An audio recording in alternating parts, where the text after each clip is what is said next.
दर्शकवृन्द नमस्कार। YouTube channel info खबरमा तपाईलाई हार्दिक स्वागत छ। सुरुमा जानकारी दिउँ नेपालमा कोरोना भाइरसको डरलाग्दो तथ्याङ्क बारेको खुलासा। नेपालमा कोरोना भाइरस संक्रमित थप 12 जनाको मृत्यु भएको छ। मृत्यु हुनेमा 9 पुरुष र 3 महिला छन्। आज 24 घण्टामा 850 जनामा कोरोना संक्रमण देखा परेको छ।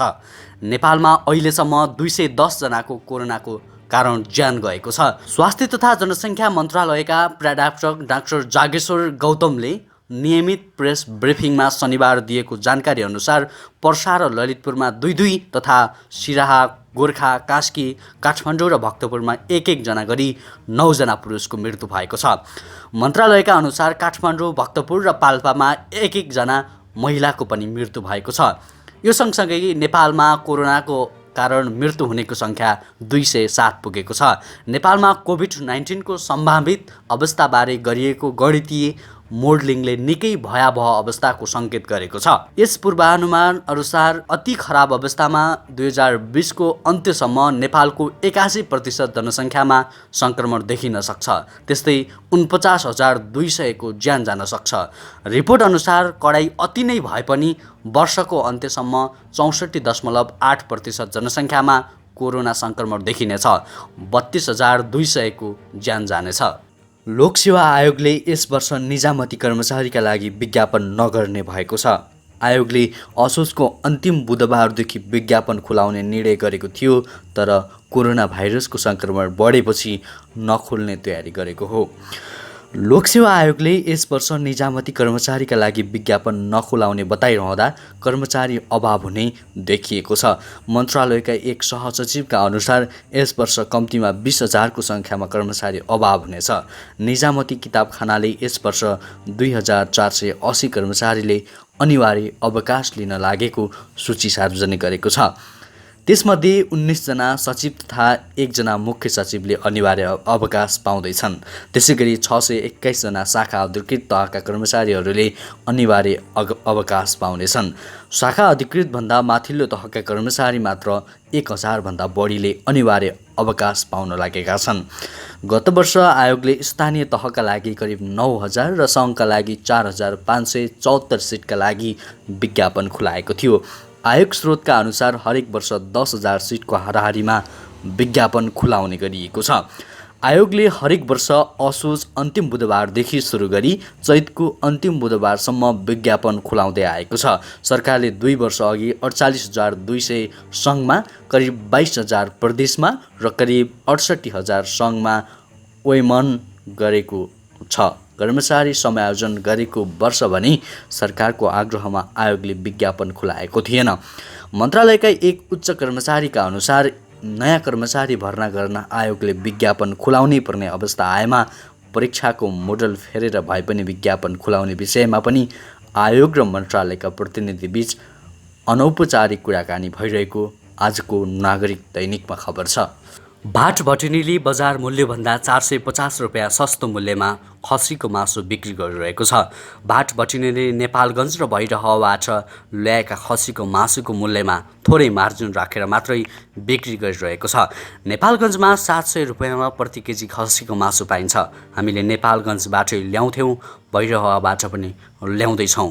त्यसमा थोरै मूल्य राखेर बिक्री गर्दा ग्राहकहरूले सस्तो मूल्यमा खसीको मासु पाउन थालेका छन्, गुरुङले भने। उनका अनुसार भाट भटिनीले गोलबेडा, चिनी र आलु पनि बाहिरबाट सस्तो मूल्यमा ल्याएर बिक्री गरिरहेको जानकारी दिए। बजारमा खसीको मासु बिचौलियाका कारण महँगो भएको भन्दै गुरुङले नेपालगञ्जबाट ल्याएर भए पनि सस्तो मूल्यमा बिक्री गर्न सुरु गरेको बताए। उनका अनुसार भाट भटिनीका सबै स्टोरबाट 850 रुपियाँ केजीमै खसीको मासु किन्न पाइन्छ।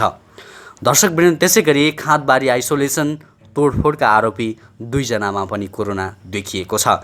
केही दिन अघि हिमालय किरण पब्लिक क्याम्पसमा बनाइएको आइसोलेसन तोडफोडको आरोपीमध्ये 2 जनामा पनि कोरोना सङ्क्रमण भएको पाइएको छ। तोडफोडमा संलग्न रहेको आरोपमा पक्राउ भई हिरासतमा रहेको वर्ष 60 र 62 का 2 पुरुषमा कोरोना भाइरसको सङ्क्रमण पुष्टि भएको हो। बीपी कोइराला स्वास्थ्य विज्ञान प्रतिष्ठान धरानमा गरिएको परीक्षणमा 2 जनाको रिपोर्ट पोजिटिभ आएको हो। जिल्ला प्रहरी प्रमुख डीएसपी नवराज पन्तका अनुसार उनीहरू एक समूह 82 घण्टादेखि अर्को समूह 41 घण्टादेखि हिरासतमा रहँदै आएका छन्। उनीहरूलाई हिरासतमा रहँदै सङ्क्रमण भएको वा बाहिर नै सङ्क्रमण भएको भन्ने यकिन नभएको जिल्ला स्वास्थ्य कार्यालयका प्रवक्ता रोशन श्रेष्ठले बताउनुभयो। दर्शकवृन्द, त्यसै गरी वैदेशिक रोजगारीमा रहेका करिब 80% कामदार स्वदेश फर्कन चाहेको एक अध्ययनले देखाएको छ। देश फर्कन चाहेकाहरूमध्ये 70% कामदार स्वदेशमा रोजगारी ग्यारेन्टी नहुँदा अन्यलमा छन्। कोरोनाका कारण करिब 6 लाखले रोजगारी गुमाएर स्वदेश फर्किने प्रतीक्षामा छन्। कामदार फर्किन चाहे पनि स्वदेशमा रोजगारीको अवसर नदेख्दा तनावमा छन्। एनपिआईले भारत, मलेसिया र खाडी क्षेत्रका 6वटा देशमा कार्यरत 625 जना श्रमिकसँग अध्ययन गरेको थियो।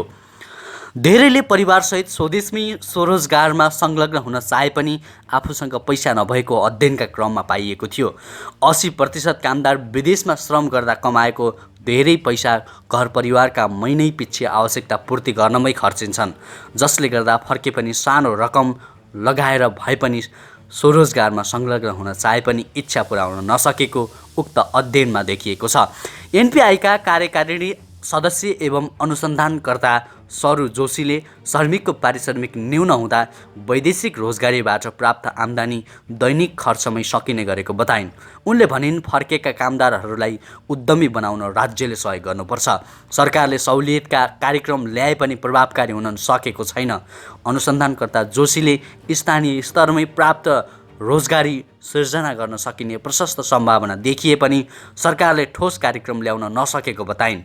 वैदेशिक रोजगारीबाट फर्केका कृषि क्षेत्रमै सामेल हुन चाहने सरकारको अपेक्षा छ, तर आवश्यक वातावरण तयार नगर्दा फर्केका कामदार कृषि क्षेत्रमै सामेल हुन कठिन रहेको आजको अन्नपूर्ण पोस्ट दैनिकमा खबर रहेको छ। दर्शकवृन्द, त्यसै गरी त्रिभुवन विश्वविद्यालयको वार्षिक परीक्षा दशैं पछाडि हुने भएको छ। कोभिड-19 को सङ्क्रमण बढ्न थालेपछि तत्काल वार्षिक परीक्षा सम्भव नभएपछि दशैं पछाडि नै गर्ने तयारी गरिएको परीक्षा नियन्त्रक कार्यालयका परीक्षा नियन्त्रक पुष्पराज जोशीले जानकारी दिनुभयो। धेरै विद्यार्थी भएको तहमा भर्चुअल परीक्षा असम्भव हुने तर्क छ।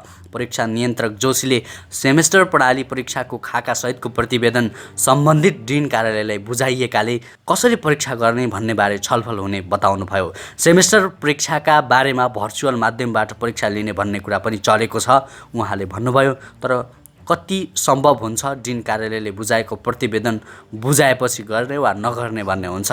उहाँले सेमेस्टर प्रणालीका पनि धेरै विद्यार्थी भएको तहमा भर्चुअल माध्यमबाट परीक्षा सम्भव नभएको बताउनुभयो। दर्शकवृन्द, त्यसै गरी जनकपुरदेखि जयनगरसम्म सञ्चालनका लागि भारतसँग खरिद गरिएको 2वटा रेल यही भदौभित्र नेपाल आउँदैछन्।